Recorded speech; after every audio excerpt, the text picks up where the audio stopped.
All right, thank you for joining us tonight for our next conference presentation.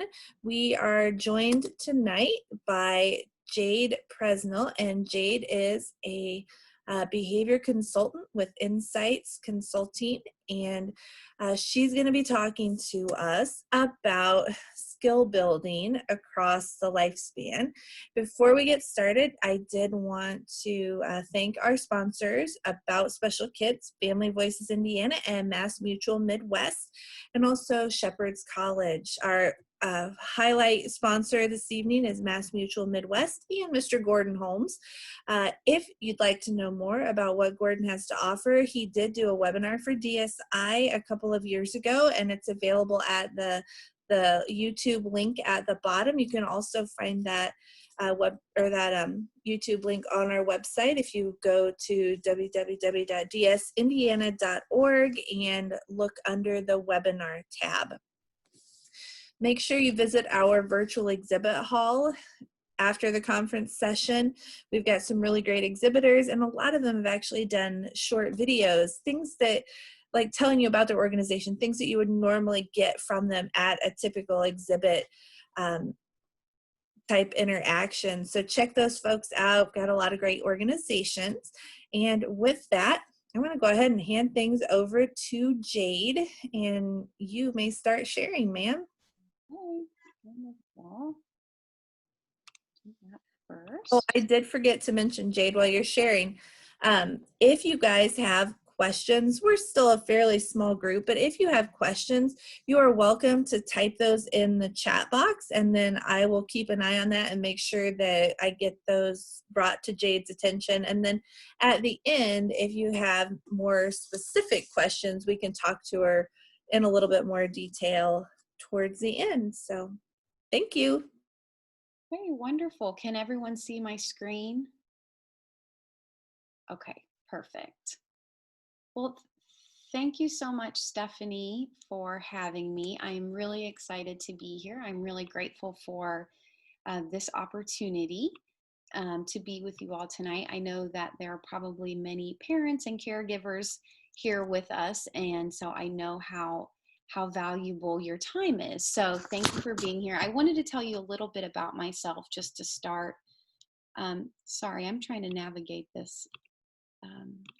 Okay, here we go. That's better.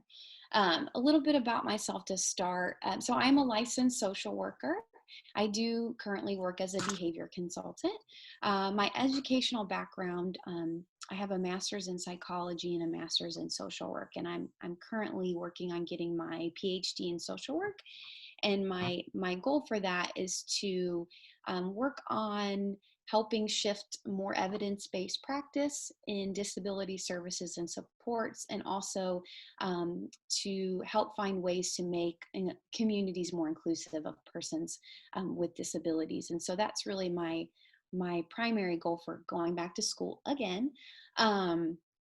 I started working with the disability community about 8 years ago, really by accident.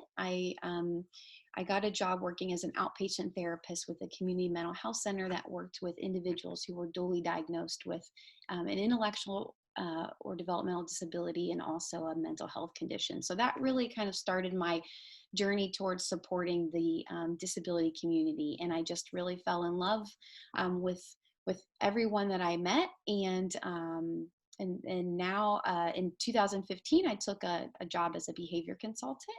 And so I really love my job. I love the opportunity to work with individuals on developing new and more adaptive skills. And then almost a little under 2 years ago, my husband and I adopted our son, Micah, who will be 7 in August, and he just happens to have Down syndrome. He is from China, and so I've had this really cool opportunity to blend my professional and personal worlds together. And so I've learned a lot. Being a parent has really shifted my perspective in many, many ways. Just as an individual, and how I look at disability, and also how I provide services and support. So that's just a little bit about me. But I'm still a really new parent, so I'm always wanting to learn from other parents. So the objectives tonight, one thing I want to say is that skill building is a really amazing thing. Of course, we see a lot of successes, and it's really exciting when our loved ones reach milestones and reach goals. But it's also, I recognize, very challenging, and it can be really a frustrating process. And what I've heard from um, families that I've supported are things like, we've tried everything, nothing works. My kid won't just won't work for me.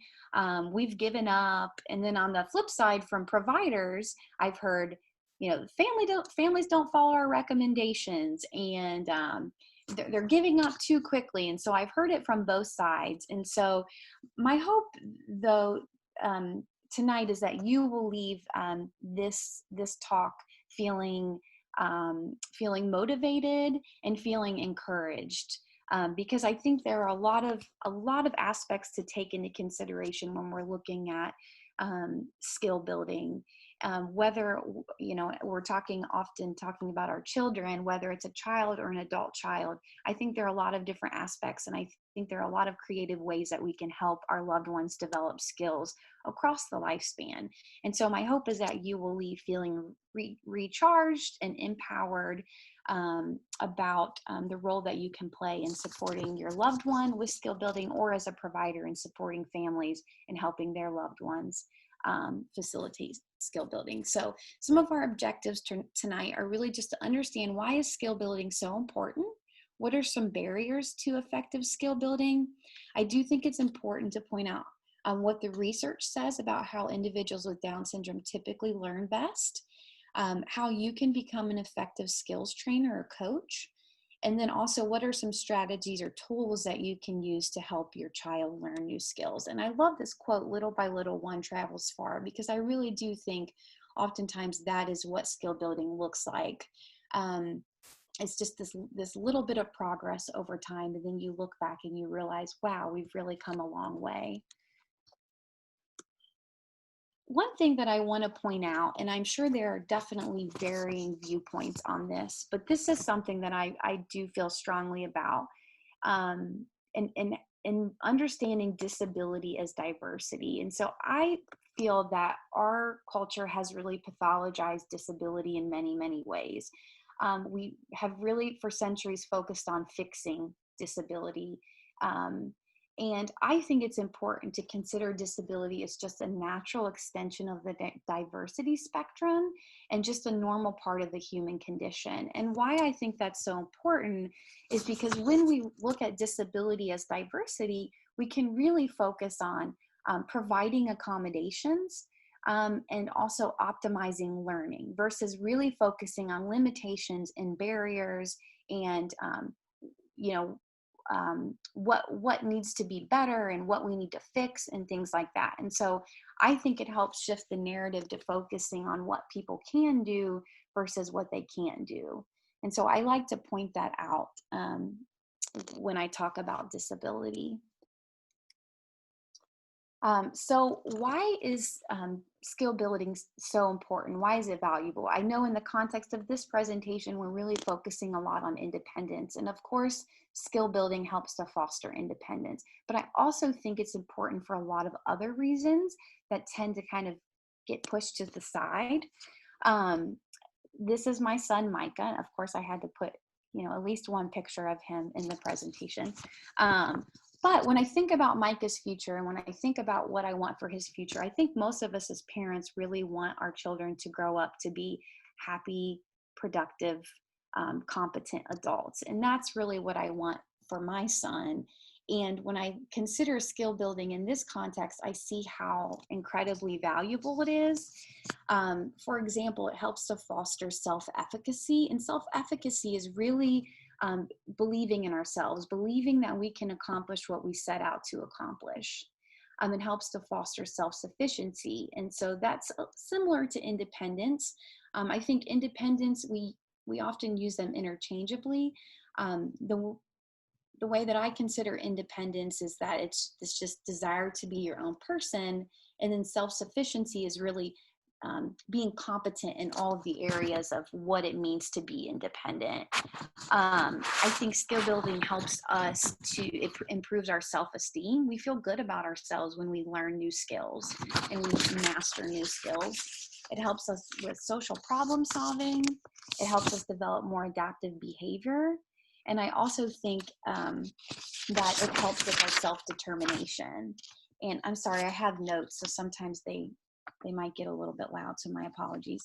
But self-determination is really helping us to make choices and manage our own life. And so I think skill building is important for that. And when we feel like we can self-determine, then it helps us to feel more motivated.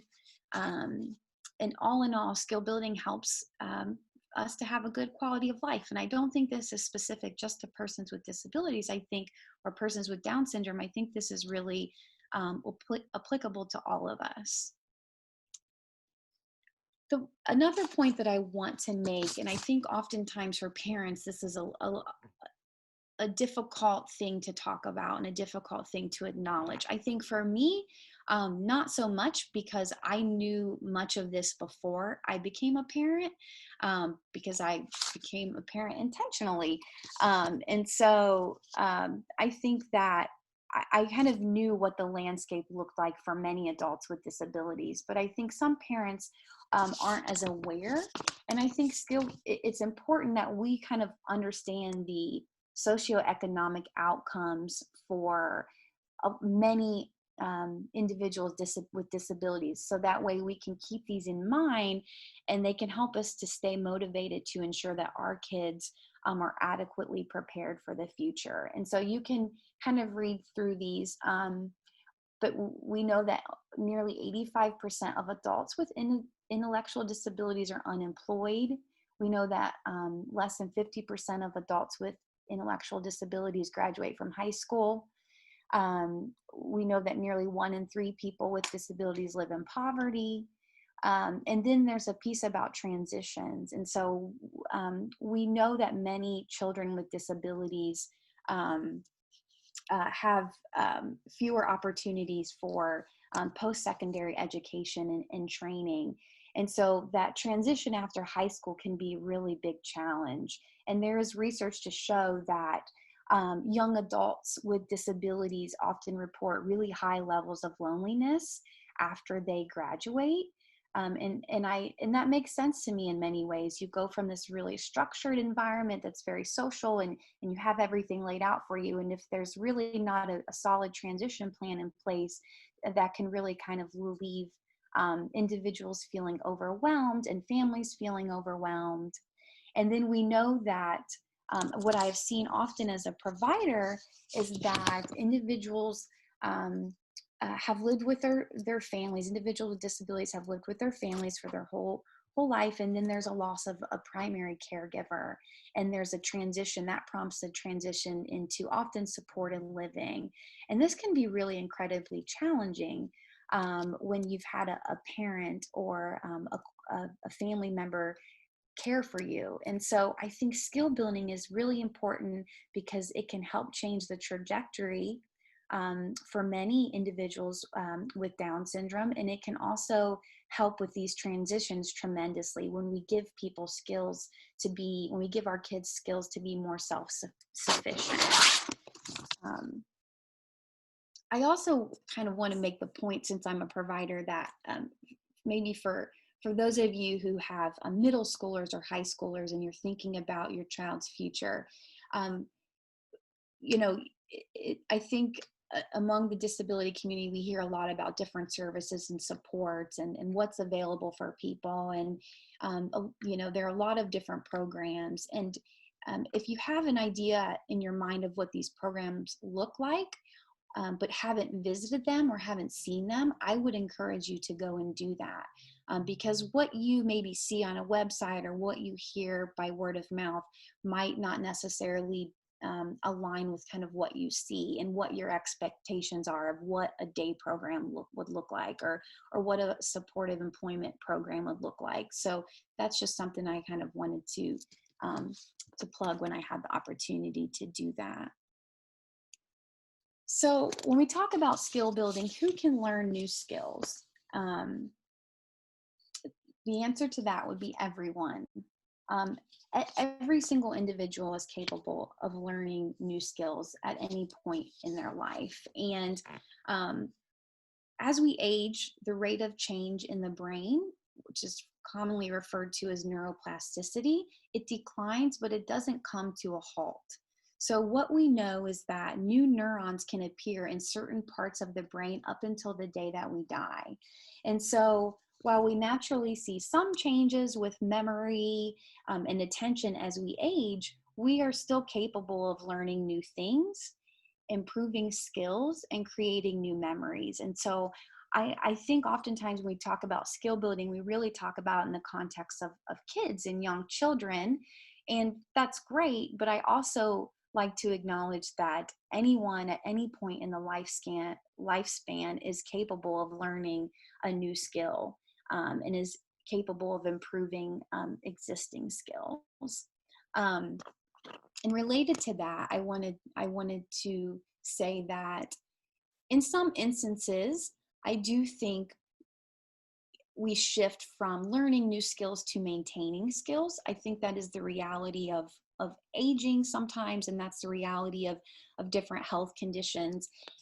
For example, I worked with an individual who's in his 60s, who has Down syndrome and is experiencing moderate stage dementia. And so the skill building in that context obviously looks a little different because of his diagnosis of dementia. And so while we were still working on learning new skills, we were also working on maintaining existing skills. And I think that's really important too, that we don't lose skills over time.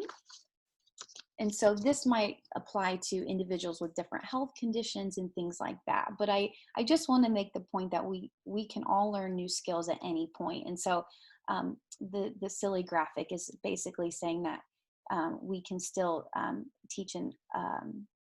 we can still teach an old dog new tricks, right? Is that what I want to say? Yes. So, oh, what's happening now? Oops. Okay. Am I going too fast? Is this okay? Everyone with me? Good? Okay. Okay. Um, it's hard. I really like the face-to-face stuff so much better because this is hard to gauge, if people are following along, or if blank stares, that sort of thing. The other point I want to make, and we will get into the skill building stuff, I promise, but I just think there are a lot of different layers that we should touch on. And one of them is that independence does look different for everyone.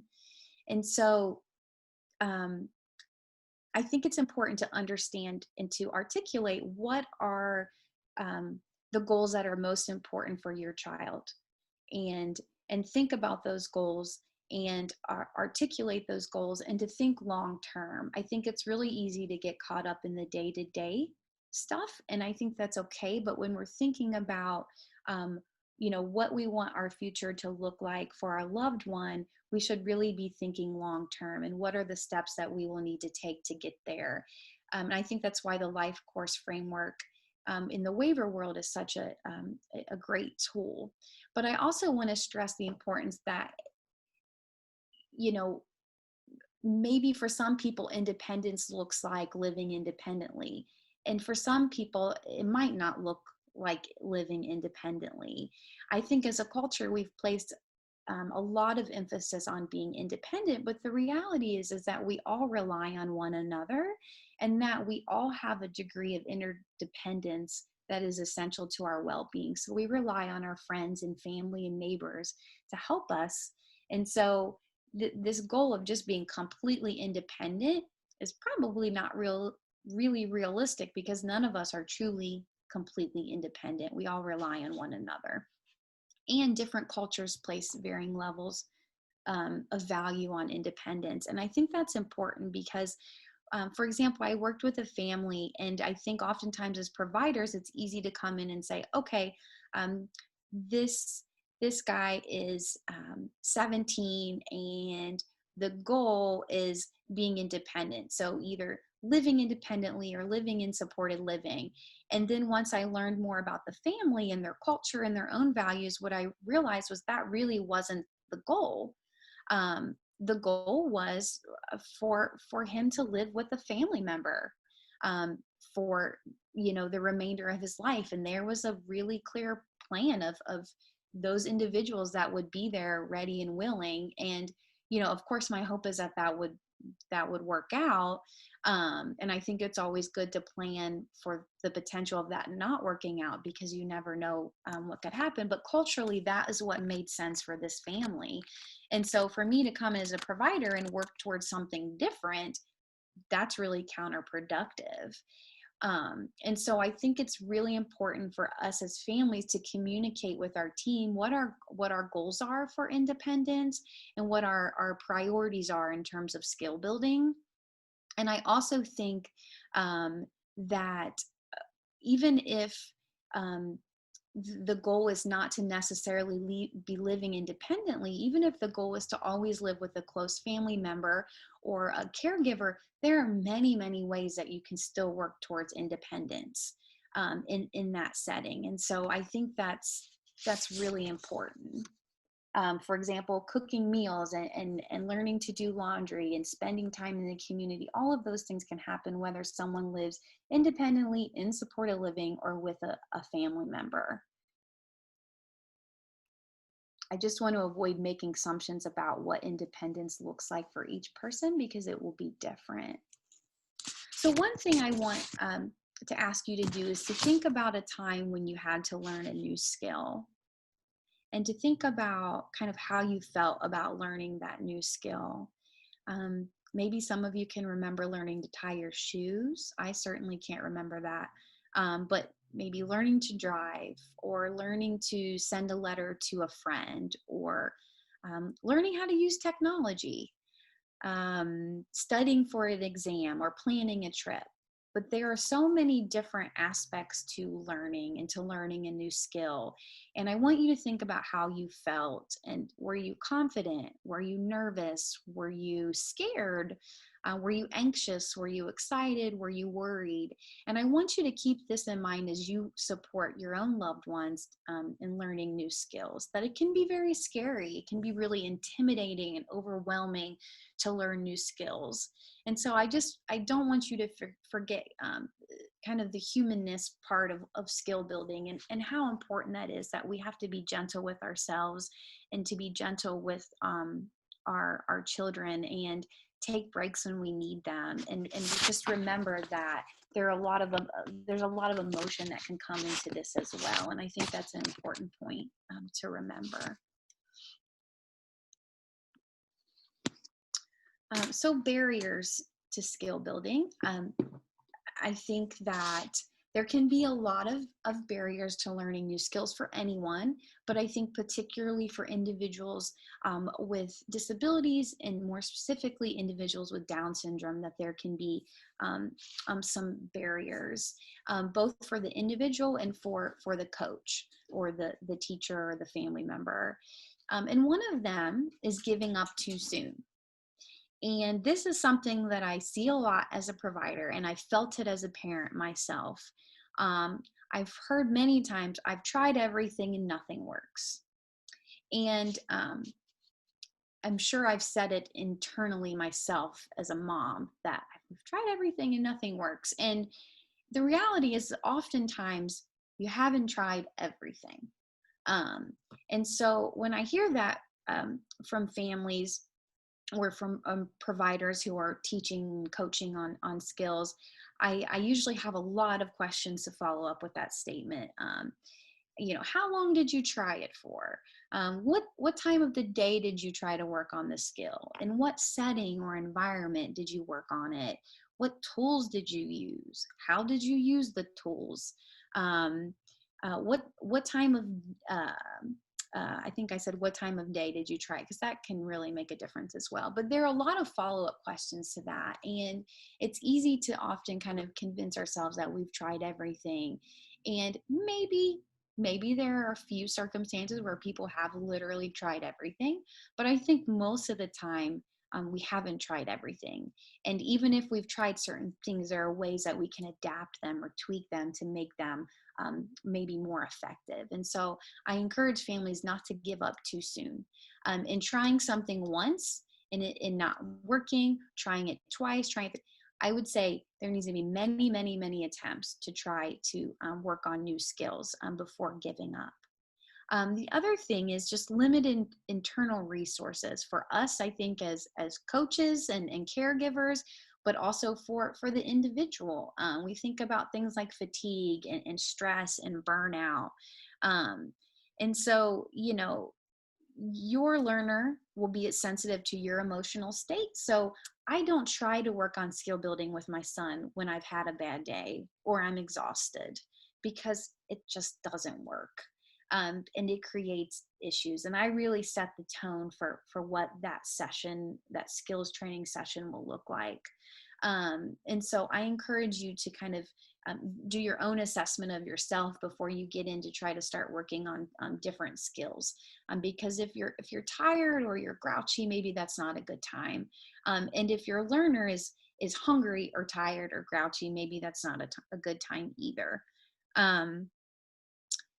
The other one is aversions based on previous experience. So previous negative experiences with learning and skill development can really lead to avoidance of learning and a desire to escape. And I think that's often what we see with children is that they maybe didn't have a positive experience trying to learn something, and so their go-to uh, behavior is to run away or to escape from that situation.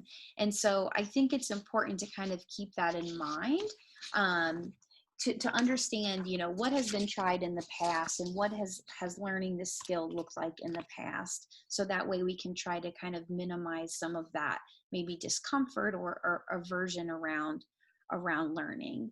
The other thing is low expectations. I do believe in my heart of hearts that if you believe that your loved one will not ever be able to develop a certain skill, then it's probably likely that they won't learn to develop that skill. If you believe that they'll never learn to count money, for example, then they probably won't ever learn to count money unless you get really lucky and someone comes in and works their magic and teaches them how to count money. And I loved Dr. Katie Heron's presentation on Tuesday because she just captured this so beautifully. So if you haven't watched that webinar, I would really encourage you to do that, because she talks about the importance of setting high expectations as caregivers, and how how negatively impactful low expectations can be. And so I think that's important because she shared some really cool research that even after controlling for school performance and a child's individual functioning, that parental expectations acted as a predictor of post school outcomes. And so our expectations as caregivers and family members and even providers, I think, is really critical. Another barrier is ableism. And what I mean by that is simply that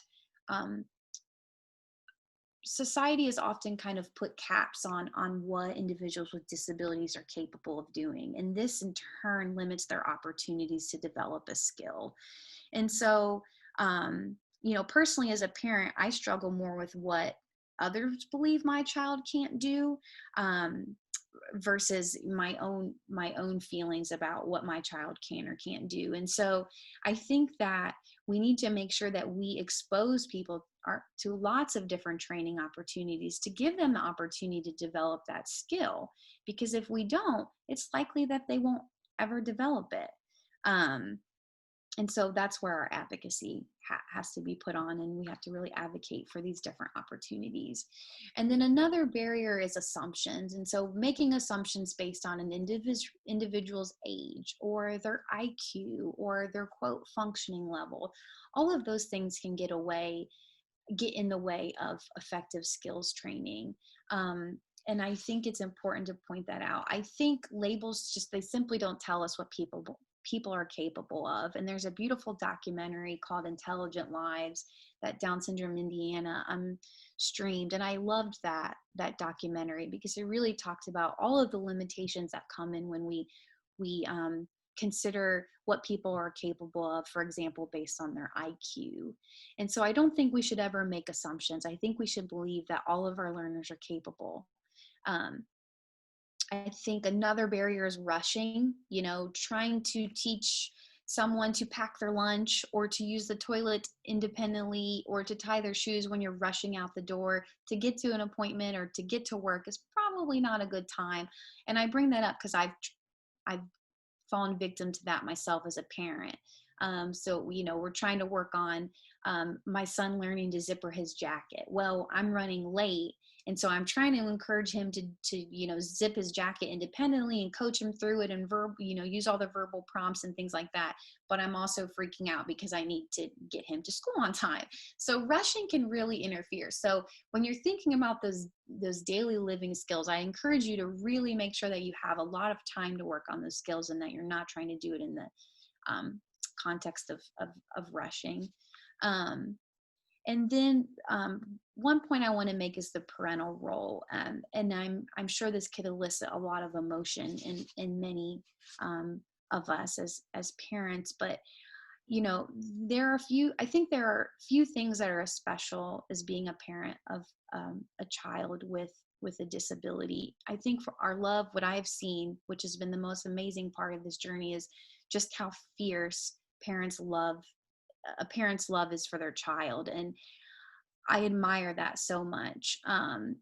But I do see sometimes that love and that care and that protection can get in the way of our kids growing and our kids exhibiting, more independence. And so what I mean by that is often we get in the habit of doing for our children versus with our children.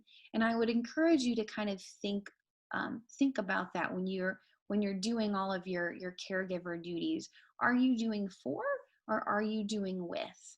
And I think doing with is so much more powerful than doing for. And inevitably,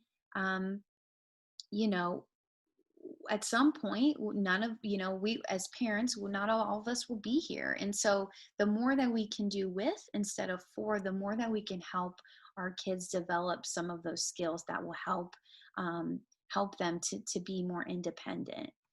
And I know that we want to protect them, but the reality is that we want to also set them up to be their own best advocates, because none of us are guaranteed to be here for forever.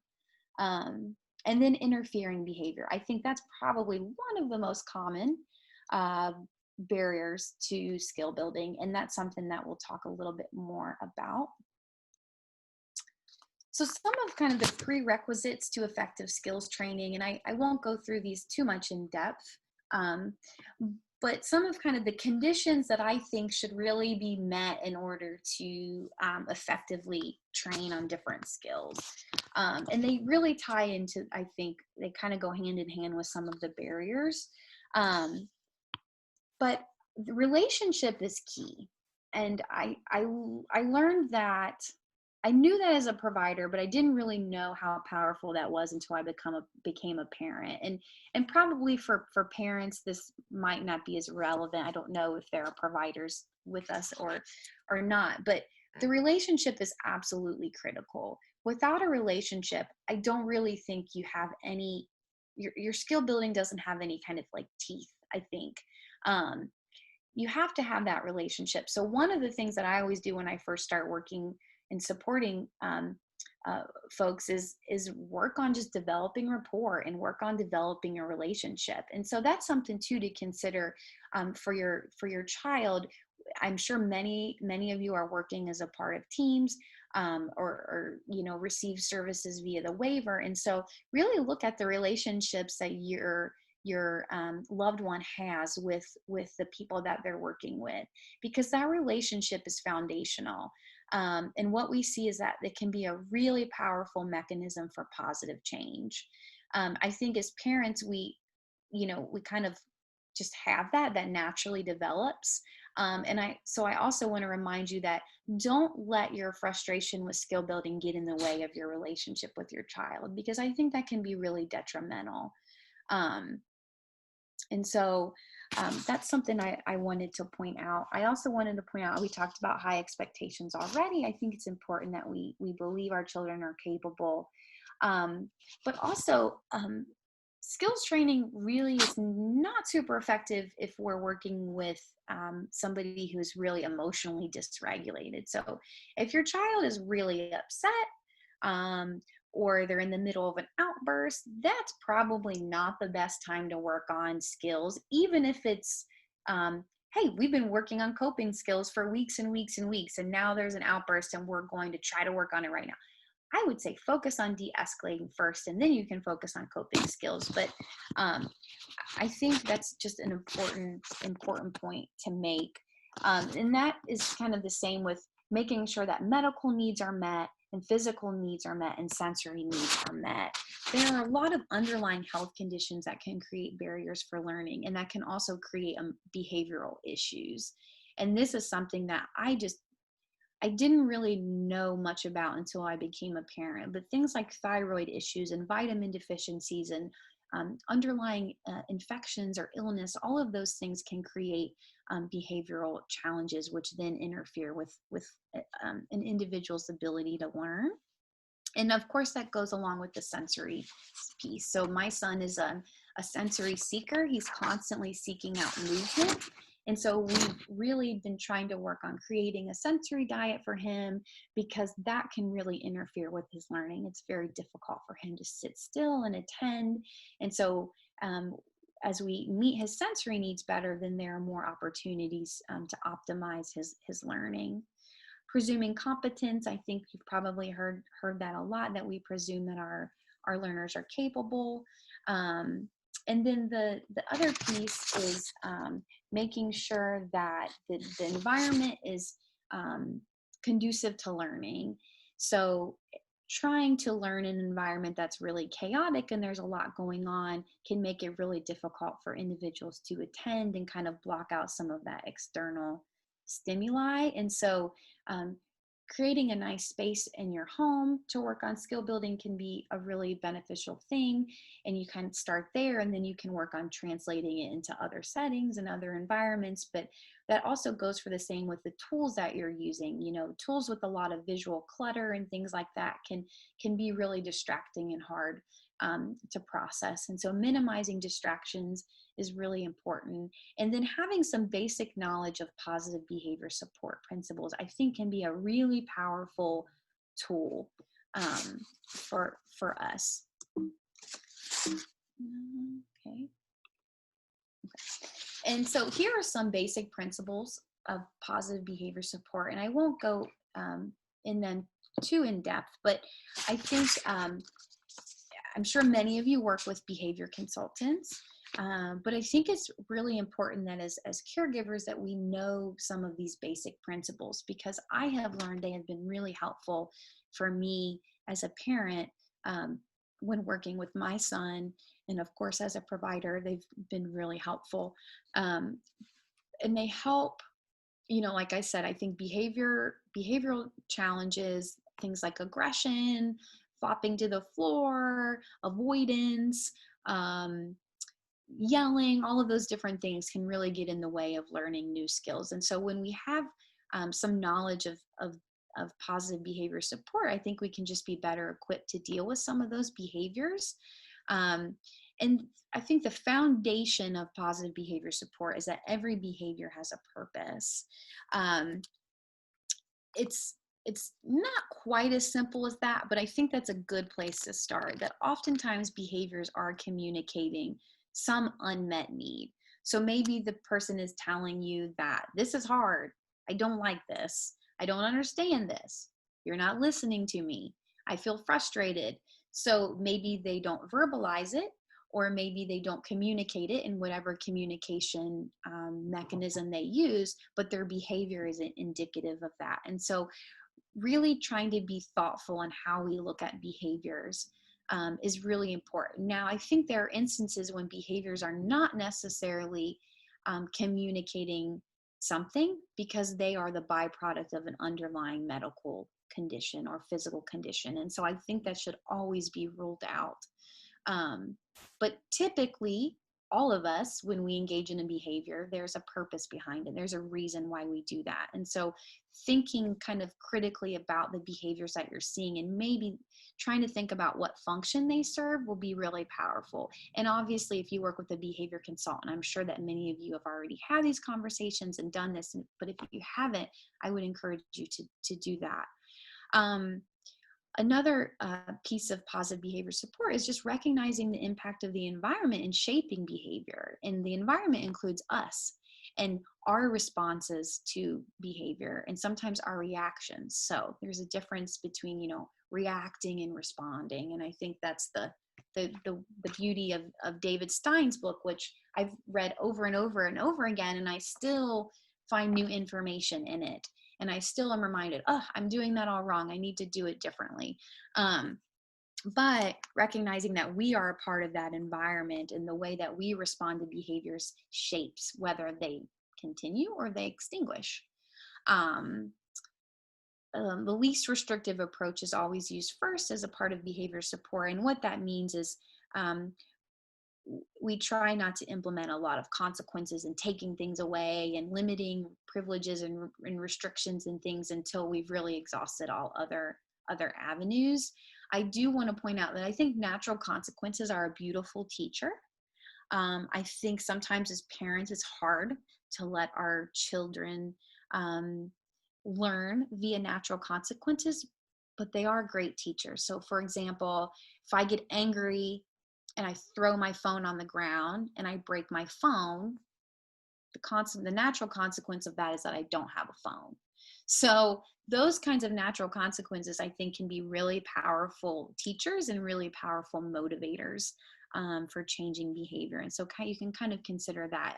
Are you going in and kind of cleaning up the mess, or are you, and I guess literally and figuratively, cleaning up the mess, or are you making your loved one clean up the mess?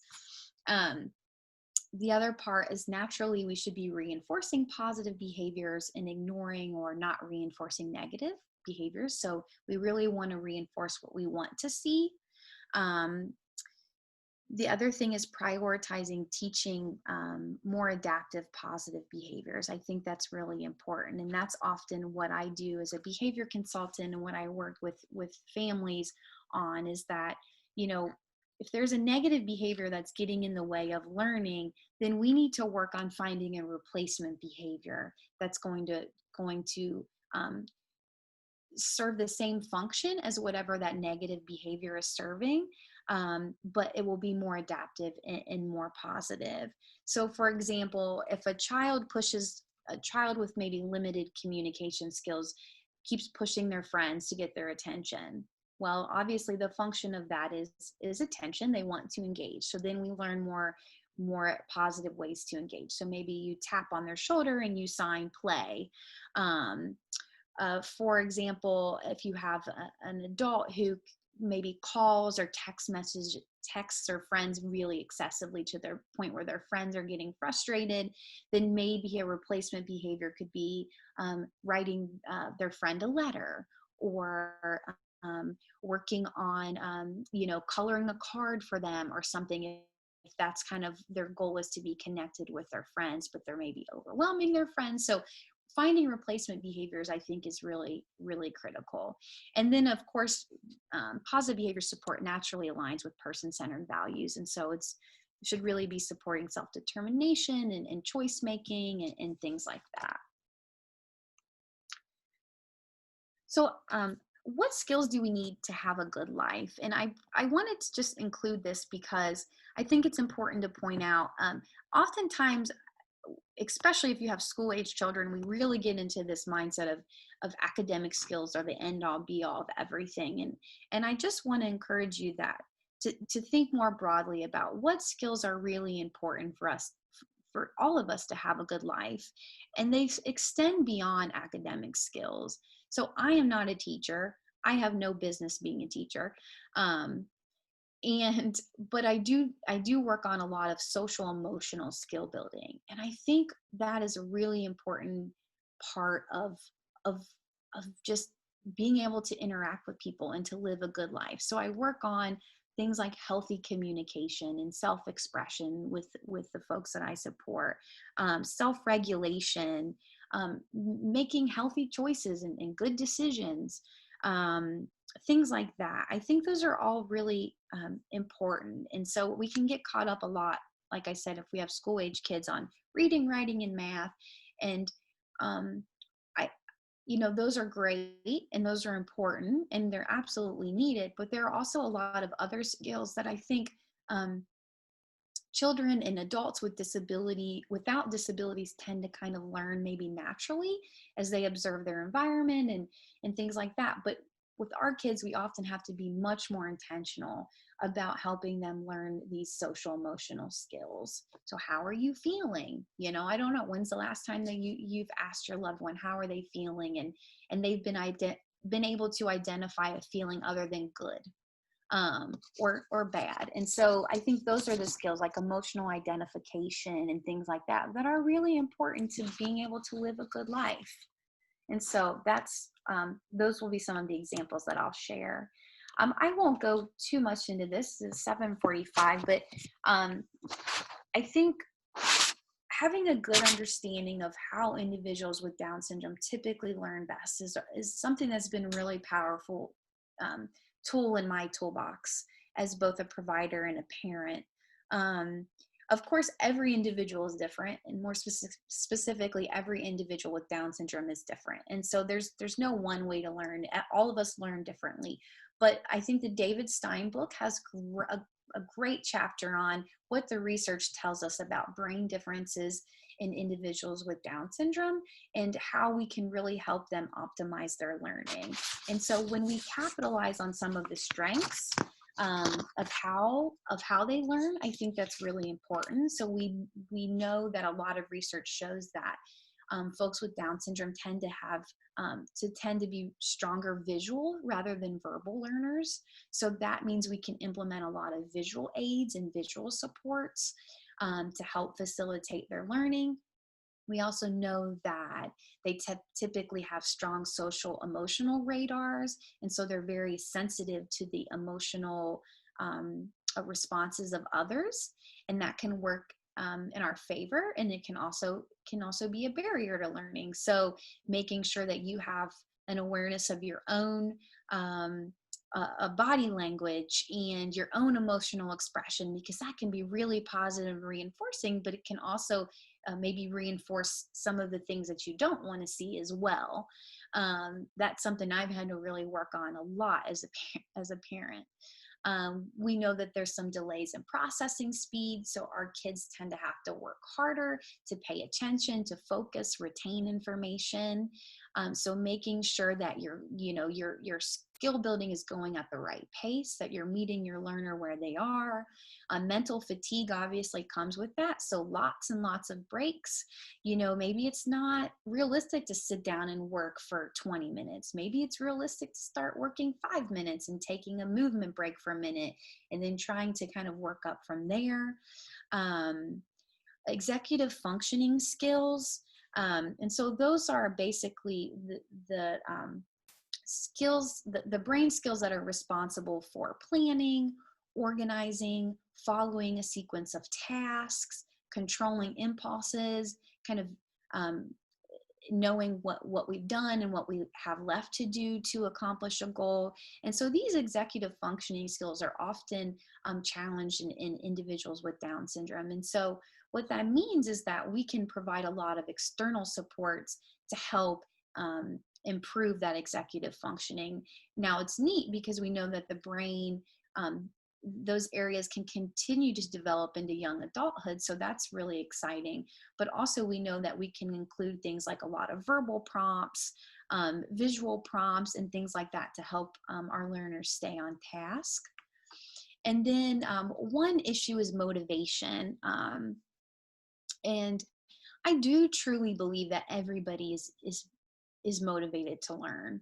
But I recognize that the research says that folks with Down syndrome tend to sometimes struggle a little bit with intrinsic motivation. So where some of us are just kind of naturally inclined to work really hard at a task or to work towards some kind of end goal, um, you know, the research says that sometimes that's a little bit challenged in folks with Down syndrome. And so I think that's where sometimes our, you know, for me personally, I've had to take off that kind of traditional parenting hat, especially on how I was raised, to say, okay, maybe I have to offer some more external motivators to really help my son be motivated to work towards a task. And when you think about it, all these things affect motivation. I mean, tasks are more difficult. You're tired more quickly. All of these things, and so you probably need a little bit more motivation to kind of follow through with a task. And so, I think external motivators are really powerful. I don't think we need to bribe our loved ones, but I think all of us naturally, as adults, we tend to include external motivators in our day-to-day life. So for me, I'm really motivated by coffee. So I work really, really hard for a couple of hours so I can get my cup of coffee. That's my thing. You know, often people are motivated by a paycheck. That helps them get through the work week because they know they have a paycheck coming. For some, especially children, and for some adults with disabilities, they don't necessarily have some of those motivators, or they rely on other people to put those motivators in place. And so I think we need to remember that.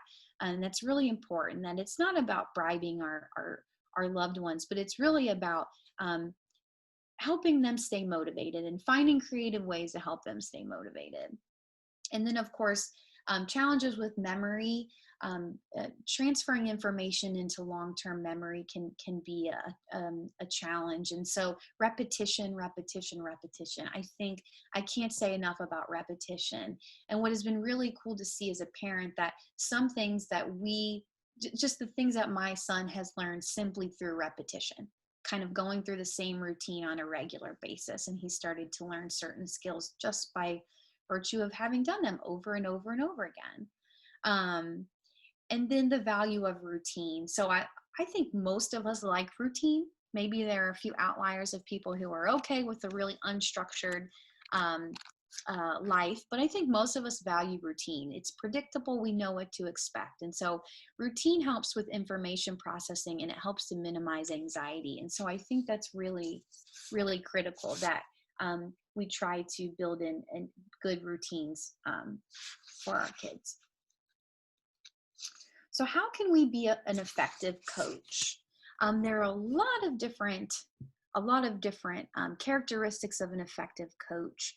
And I think some of you probably already are doing a lot of these things, and maybe you're naturally inclined to do some of these things, but maybe some of them are new for you, or maybe a refresher is helpful.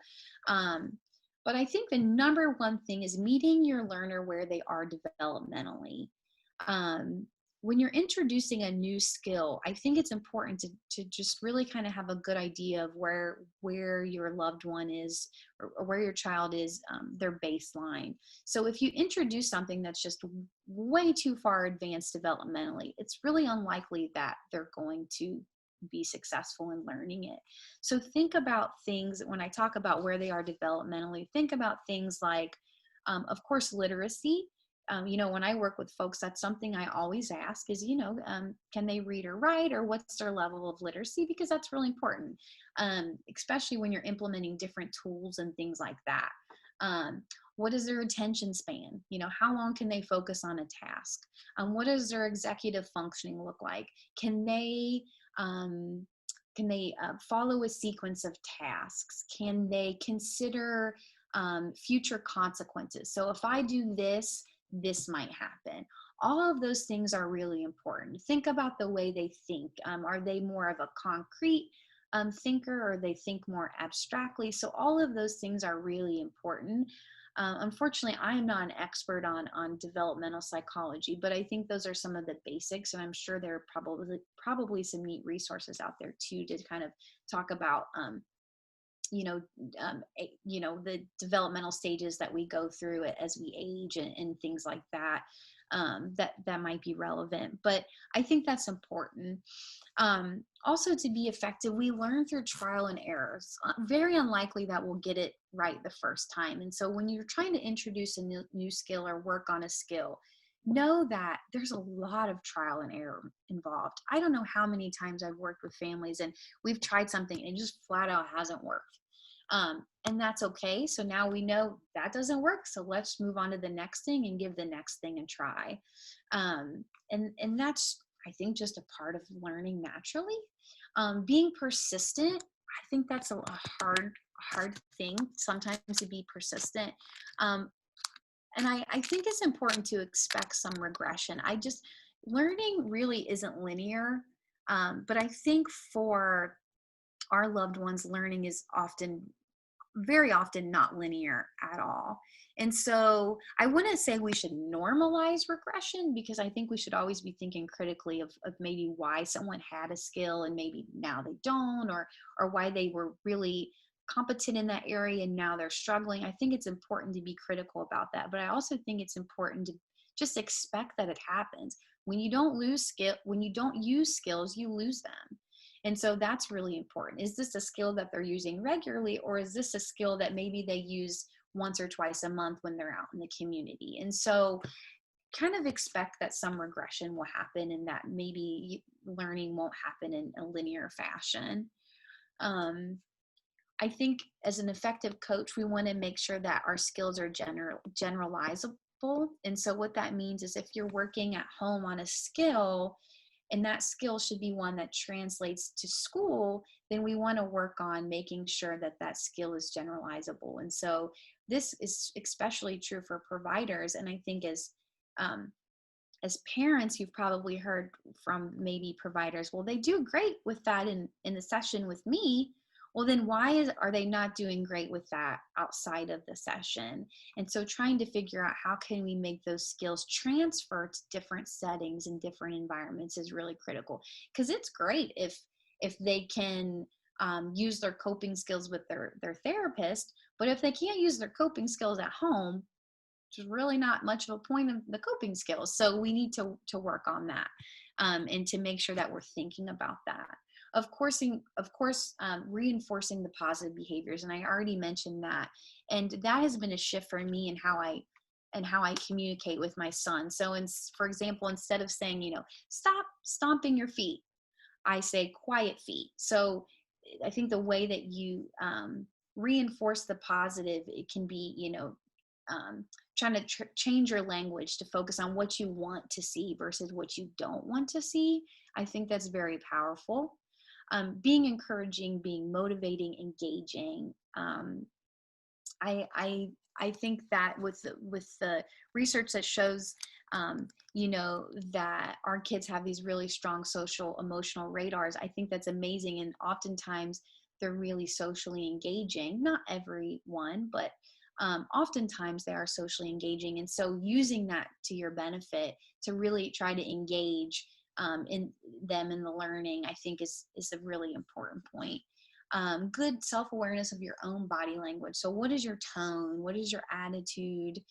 What's your facial expression when you're working on these different skills? I think can be really powerful, and it can either facilitate them or it can inhibit them. Breaking down tasks to simple 2 to 3 word instructions is really important. Again, that verbal processing can be challenged. So if you're just giving a lot of verbal information when you're teaching a skill, it's probably going to be really overwhelming, and it's probably not going to be processed very well. My favorite is just being opportunistic. So for me, that looks like working on the ABCs when I'm in the car, with my son in the back and he's strapped in and can't go anywhere. Working on the ABCs while we're driving, working on numbers while we're driving. I know for some people it's using bath time as an opportunity, when they're in the tub to learn. I think for adults, it's often, hey, we're out in the community right now and we're doing this and that, which of course right now is limited, which really stinks, but we're out in the community, and let's practice saying hello to people, or let's practice exchanging money, making good choices at the grocery. I think we can be really opportunistic. Skill building doesn't have to be this artificial thing where we sit down and we say, okay, now we're going to have a session. You can just integrate a lot of these things in your day-to-day life if you're intentional about them and you think about them. And so I think being opportunistic, being flexible is really important. Maybe you get a recommendation to try something a certain way and it's just not working. So adjust it in a way that you think will work. And then being creative. And that's also has always been one of my favorite parts of my job, is that the opportunity to be creative. And so, for example, if you're teaching cooking skills, maybe you set up your phone. If you have a smartphone, set up your phone and pretend that it's a cooking show. That can be a really fun way to make cooking a little more exciting and a little more engaging. But there are lots of creative ways to teach skills. And of course, the internet has tons and tons of resources. Sometimes that's a little overwhelming, but I think being creative is really essential. So the 6 steps for teaching skills, these are really, really basic steps, but setting the goal. Oh, I'm sorry, it is 8 o'clock. So if you have to go, absolutely feel free to get off. I thought we might run a little bit over, so I apologize. But if you're okay with hanging on, then I'll go ahead and finish up. But if you have to go, I completely understand. But so there are 6 general steps to teaching skills, and setting the goal. Of course, clearly identifying the goal is important. So the example I will use is introducing oneself to others. And so the goal is, that Tammy will work on introducing herself when she meets new people. So then we work on teaching the skill. So teaching the skill can happen in a variety of ways. And I think that's where you meet your learner where they are. But maybe you teach introductions via social stories. Maybe you teach it by writing a script together and then practicing reading the script over and over and over again. Maybe you watch videos of other people introducing themselves. Maybe you take a video of your learner introducing themselves. So there's lots of cool creative ways that you can work on a skill as simple as introducing oneself. So then the next step would be model it. So you as the teacher, the coach, has to model the skill, and that's really essential. And so you are modeling introducing yourself. So you're maybe practicing at home, or when you're out in the community, you're modeling that skill. And so you want your learner to watch you, and maybe you get the help of your friends and family to also model the skill. And then you practice the skill. Practice, practice, practice. I think that's where the repetition comes in. You practice it over and over and over again. So a lot of times that's via role playing, that you're practicing the skill. And then the next one is prompting it. So that's prompting it kind of just naturally. So when you're out and about, you might say, hey, can you introduce yourself?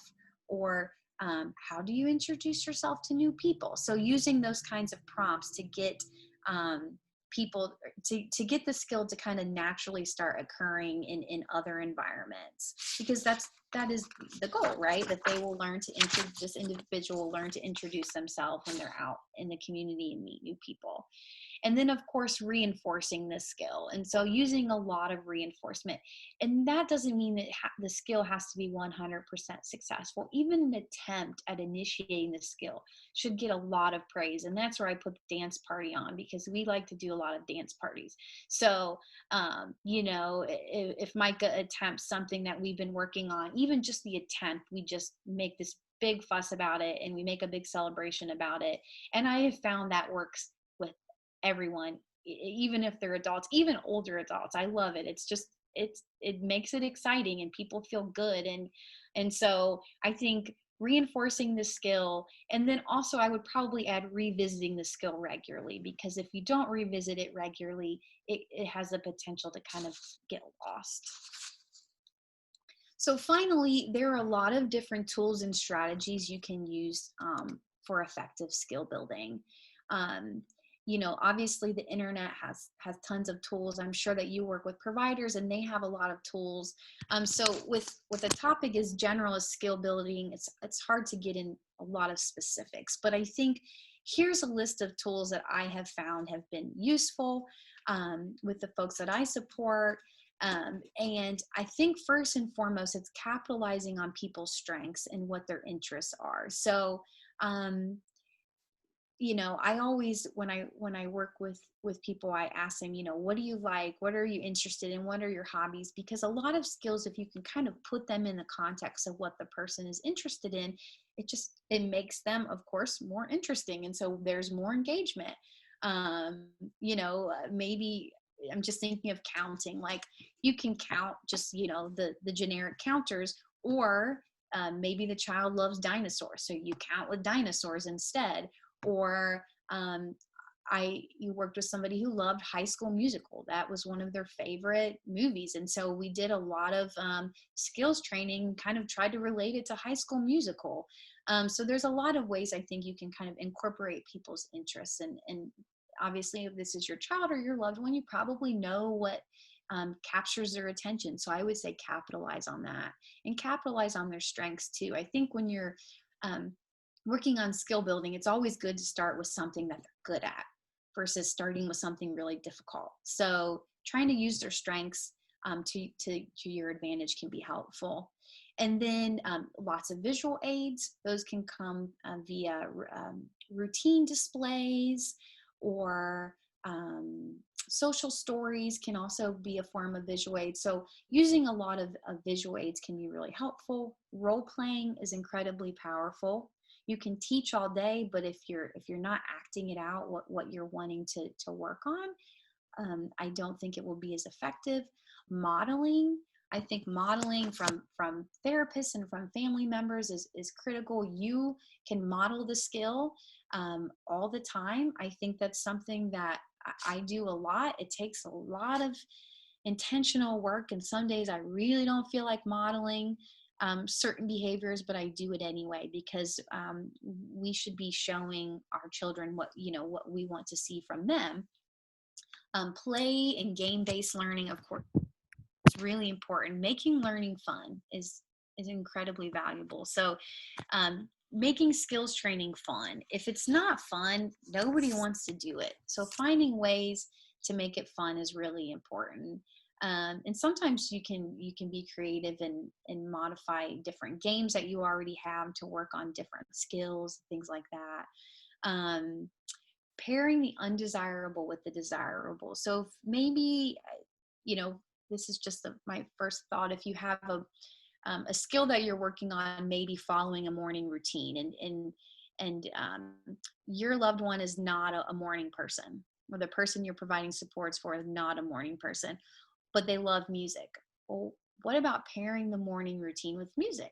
Maybe that undesirable morning routine will be just a little bit more enjoyable if you pair it with something that's undesirable, like music. So that's something I try to, that's kind of a part of positive behavior support, but I think it works well with skill building as well. Offering lots of choices. When I work with my son, I always start, the first thing that I introduce is a choice. Do you want to read this book, or do you want to read this book? Do you want to work on math first, or do you want to work on your cards first? So there's a lot of choices, I think, help people feel like, that they're not being told what to do. Task analysis, and I'll show some examples of that. And that's really just breaking down skills into more manageable pieces. And then making learning multisensory, so pairing learning with movement, pairing it with manipulative song. It's incredible how much we can learn through song. But I think really making skills training multisensory can be really powerful, even if it's getting up and moving around, or taking movement breaks, or things like that. I think are really powerful.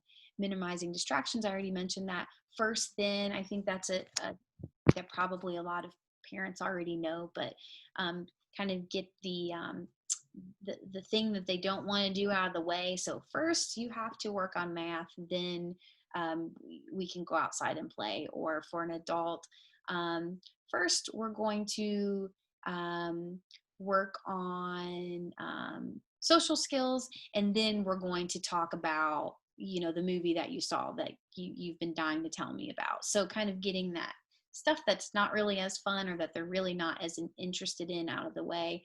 Of course, lots of praise and social reinforcement, and then celebrating all successes. And I can't stress that enough. That even just participation should be celebrated, especially if it's a skill that you're just really struggling with. If you can just sit down and work on it for a minute, I would say celebrate that success. And that's really, really important. So here's some examples of just different strategies or tools that you can use.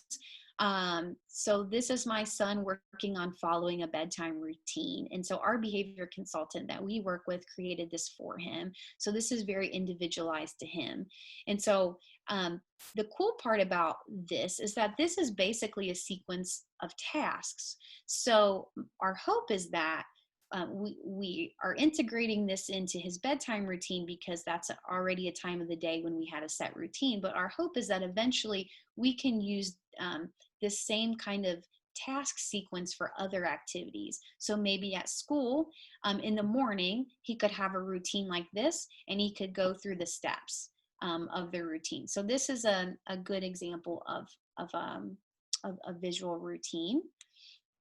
And so he checks off after he completes each activity. And so the goal is obviously for him to eventually be independent and to get ready for bed on his own, more or less his own. This is an example. These are some examples of coping skills, tools to work on coping skills. So, there's a list of anger management cards. So this can be something neat that, you get the cards out and you cut them out together, and then you practice, maybe once a day you practice one of the cards, and then you work on eventually having the individual be able to kind of pull out their deck of cards if they're feeling really dysregulated or upset about something. It can help prompt them to use a coping skill. The other example is progressive muscle relaxation. This is a script that I've used with kids before, but it's really neat because you have I show the picture. So we talk about, pretend that you have a lemon in your hand and you're squeezing it really hard. And so then, they squeeze and they release, and then we go on to the next. So this is a nice coping skill to work on relaxing your muscles and feeling calm. Emotional identification is a skill that I think is really important. So I think a lot of these tools can be used for anyone at any age. Now, obviously, sometimes there are exceptions to that. If somebody is, like I've worked with some adults that are like, that's for kids. Well, then we won't use that. But I've also found that a lot of times people are really open to a lot of different tools, regardless of kind of who they were designed for. But the feeling wheel, so this would actually have an arrow in the middle that you can spin around. But this is a neat way to help, people identify how they're feeling. And then the body map is kind of usually where you start if someone is having trouble identifying what does it mean to feel scared, or what is that like? So you color different parts of the body to be able to identify where do we feel, maybe we feel scared in our stomach, or maybe we feel angry, more in our arms when we're tensing up our arms and things like that. Emotional regulation is a skill that I often work on with a lot of people, and this is I think it's a difficult skill. It takes a lot of practice and a lot of time, but this visual, the feelings thermometer, is really cool. And honestly, I've found, I think probably 90% of these things online, and probably most of them were free. But I'll caution you against that in just a minute. We'll talk a little bit more. But feelings thermometer, so how am I feeling? So that's a neat visual for people to kind of determine when they're escalating and they're starting to feel angry. And then the other example is a calming plan. So that, of course, would be individualized to your child or to your learner, because if you just pull off one of these calming plans, it's not going to be personal. And so, but this is a nice way to kind of for you to see what a calming plan could look like. And it's, it's really nice and directive. It tells you kind of what to do. And so your learner can read it. Now, obviously, if there are literacy issues, then maybe you just use pictures and then you practice over and over again. And the pictures prompt kind of what you do next. Pro-social skill development. So this is an example of a social story. Social stories can be really, really powerful for a lot of different skills. This example is obviously playing with friends. So this is a social story that was created for my son. But I want to just point out that these have to be individualized. They have to be personalized to your child.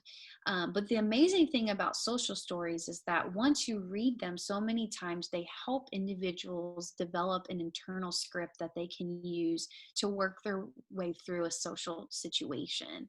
And so this is a lot of this obviously focuses a lot on sharing, but you can write a social story for just about anything. If you have a behavior consultant or a different maybe related type of therapist that you work with, they could probably help you with this. If not, you can give it a shot on your own. They're not really that difficult to write. The creator of social stories is Carol Gray, and I left her website there so you can learn more about social stories. And she does have a really strict what she calls sentence ratio of how you write them. But I think the important point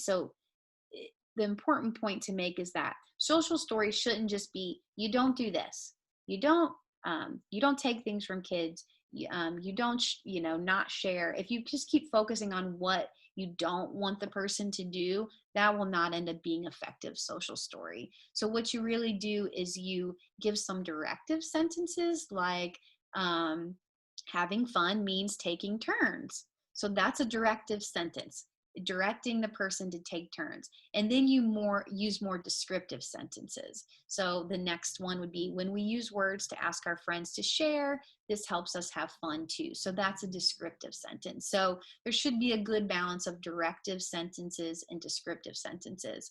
And so hopefully, if you're working with a provider, they have some knowledge of social stories and they could help you create a social story, because it again should be personalized, and you should really be working with your provider on helping them understand what is the issue and what's the challenge. But these are incredibly powerful tools for helping people navigate social situations.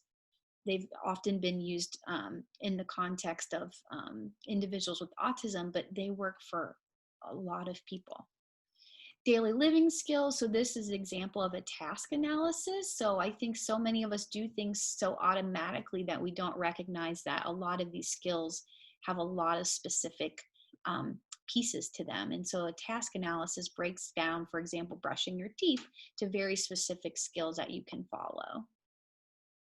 And another example would be washing clothes. So this could be a really cool visual aid that you could put up in your laundry room, and you could direct and guide your learner through these steps of washing clothes. Now, of course, you might have to tweak it to make it, maybe you don't need to go upstairs. So you would kind of want to tweak it so that it would make most sense for your learner. But I really love these because they're really detail oriented. And they go through the exact steps. So the last point I want to make is that the importance of teamwork. I know many of us work as a part of teams. We have a lot of providers probably working with us and working with our child. And I think it's important to really be clear in identifying what our skills training needs are and our goals. And I say that with a little bit of caution, because I am a behavior consultant, but behavior consultants tend to have different styles and different ways of doing things. So I think it's important that you make sure that you understand kind of what your behavior consultant style is, or what your teacher's style is, or whoever it is that you're working with, so that way you're on the same page. But I think it's important to really identify your training needs and the goals that you have. because consistency in training is really important. So if you're working on a skill at home and you're using different verbal cues than what maybe the person at the day program is using to kind of help facilitate the use of that skill, then that can really be challenging. It can be difficult for people to kind of distinguish, okay, um, this person's telling me, for example, how to tie my shoe this way, and then this other person's telling me how to tie my shoe in this other way. And people feel really frustrated. Our learners feel frustrated by that. So consistency in training is really important. It doesn't have to be exact, but some consistency is important. Tracking progress is, of course, really important. When your child is successful, maybe your therapist said, hey, we were really successful this today. Well, I would be asking, well, how did you do it? What did it look like? So that way another point that people don't always like to hear, and that's okay, but I'll just be honest. It can get really easy as a parent, I think, to fall into this thinking that providers are really the ones responsible to help our kids meet their goals and to help them build their skills. And I don't agree with that. I think that it's our responsibility as the parent, as the caregiver, to make sure that our child is learning the skills that they need to learn. Um, and that can be hard. It's exhausting. Um, but I think it's really important that we don't over rely on providers to do these things for us. And so another aspect of that is making sure that you know what's going on in sessions. If your child's working with an OT or working with a behavior consultant or working with a music therapist, that you know what's happening in sessions. It's okay to not necessarily be there for the whole session, but at the very end, I think it's important to make sure that you're checking in. And so that way, okay, you're working on this with them. Well, then, this is what we're working on. And we want to also make sure that what's happening in sessions can translate to outside of sessions. So you have to be an active participant. I also think it's important to set the bar high for our teams, that we work together as a team, but recognizing that perfection is not realistic. I have, experience with some families who have let go of a lot of providers over and over and over and over again. And while there's certainly always valid concerns and reasons for doing that, I think sometimes we have to acknowledge that there will be no perfect provider. And so having this idea of perfection and expecting perfection is probably unrealistic and will just leave us feeling disappointed. So I want to end, I found this quote recently in one of Brene Brown's books, and I really, really liked it.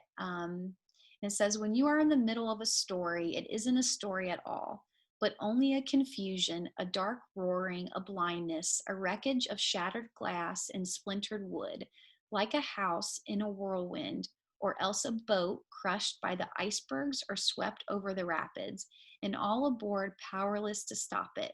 It's only afterwards that it becomes anything like a story at all, when you are telling it to yourself or to someone else. And I really thought about skill building can sometimes kind of feel like this just big mess. Like there's so many barriers and so many challenges, and I've tried so many things. And then eventually down the road, you can kind of reflect and say, you know what, we were doing the best that we can. And look at my child now, look at what they're doing and look at what they're capable of. But we can't always see that when we're in the middle of the mess. And so I would just encourage you to take the breaks that you need and to get the support that you need, and use all the resources that you have available to you, because our kids are capable of so much. And sometimes we just can't always see that when there's all of these other things that are kind of crashing and burning in front of us. And so I just encourage you to stay motivated and to continue working on these skills. That's all I have.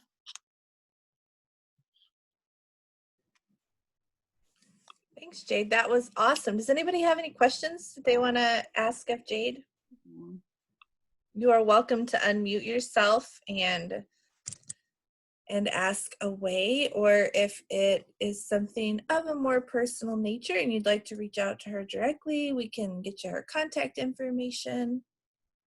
Um, I know for me, Jade, I guess my question would be, what advice do you have for us as parents? Like, I know how important skill building is, but it's hard sometimes. And what do you do as a mom? How do you motivate yourself to keep working on it? Because I feel like our kids just take so much repetition to master something. It Mm-hmm. can sometimes it just feels really overwhelming to me to keep beating my head against the wall. Sure. And again, I'm still very new parent. um, I think it's focusing on, some of it is focusing on what's most important. And you'll have a lot of people telling you what's most important. You'll have teachers telling you what's most important. You'll have providers telling you what's most important. But I think that as a parent what's most important. And so focusing on those skills that are really most important, not only kind of in your day-to-day life, but also considering what skills are most important for the future. And so I think prioritizing that and being okay with telling people, that's not a priority for us right now. That's really not something that we're working on, and just being honest about that. I think that's good. I think taking breaks is important. Um, it's hard work. It's exhausting. It can feel really defeating. So I think taking breaks, and of course taking good care of ourselves, is essential. But then I also think just being opportunistic about skills. I mean, I think about daily living skills, and we can be artificial. We can kind of sit down and try to teach skills. And of course, all of the supports are really helpful and can be really beneficial. But I think just being opportunistic you know, about teaching skills and learning skills.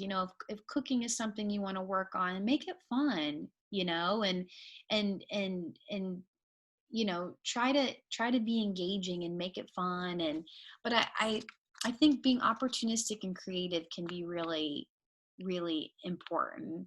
But I also think it's okay to just say, what, I don't know where in the heck to start with this. I don't, and that's where I think you've got to have a good team and a good support system, because there are professionals that are trained in these things, and they should be able to help you and support you. And so, I think that's really important too, to not feel like you have to do it all and you have to do it by yourself. That you should have a good team of people working with you, because it does take a village. I mean, it truly takes a village. I mean, the two of the resources that I show were not resources that I created. They were resources that our behavior consultant created for us. So I think having those team members that are knowledgeable and can be a little bit more objective. I think as parents, we're subjective, and it's easy to get into that mindset of nothing works, or we'll never get there, or this is the issue, or this is the barrier. And so it is really good to have an objective person come in, and that means we have to be open-minded and we have to be willing to hear it. But I think that objectivity can be really powerful. It can be hard, but it can be really powerful. So I don't know if that's a good answer or not, but well, wine helps too, but you might you might want to edit that out. I don't know. Whatever it takes to get through the day.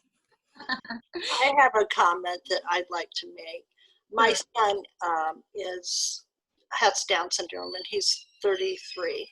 Okay. And I've been a single parent most of his life.